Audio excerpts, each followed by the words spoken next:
Hi everybody, today I'd like to talk to you about meditation. Some people are scared of the word meditation. They're like, oh, I can't sit down, that's not for me.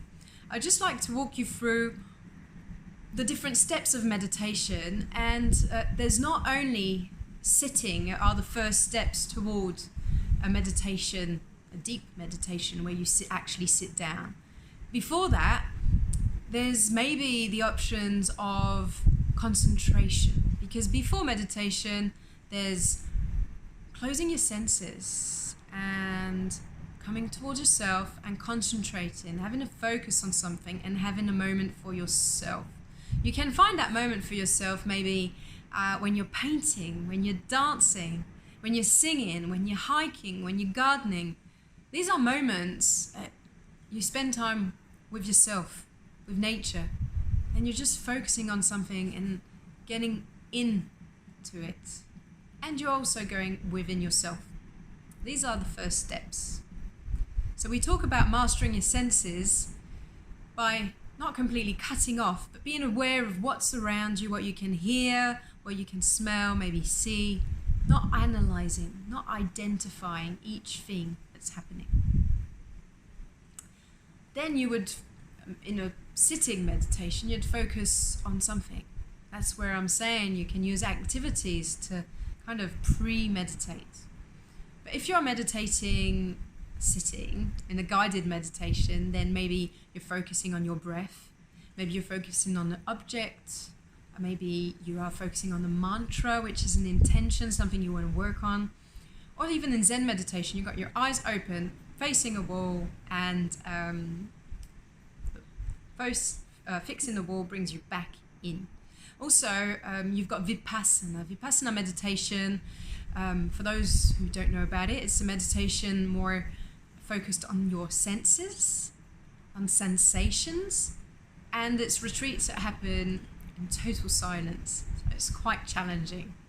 They actually bring this Vipassana meditation into prisons, and it really can be life-changing and behavior-changing for some people quite drastically. It's very impressive technique. So this meditation, you have the first steps where you concentrate. Then once you go within, you go into the meditation. You get out of, you leave the concentration to go into meditation even deeper.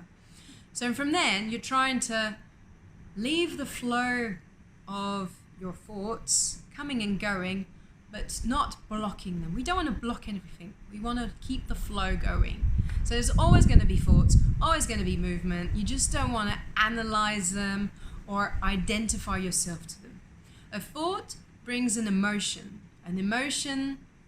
brings an action.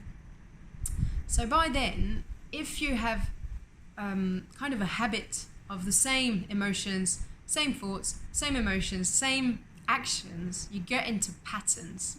When you get into patterns, you have behaviors.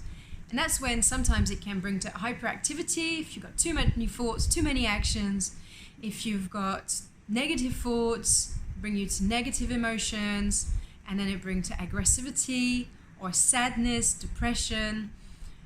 And you are not that. You don't want to identify to those things.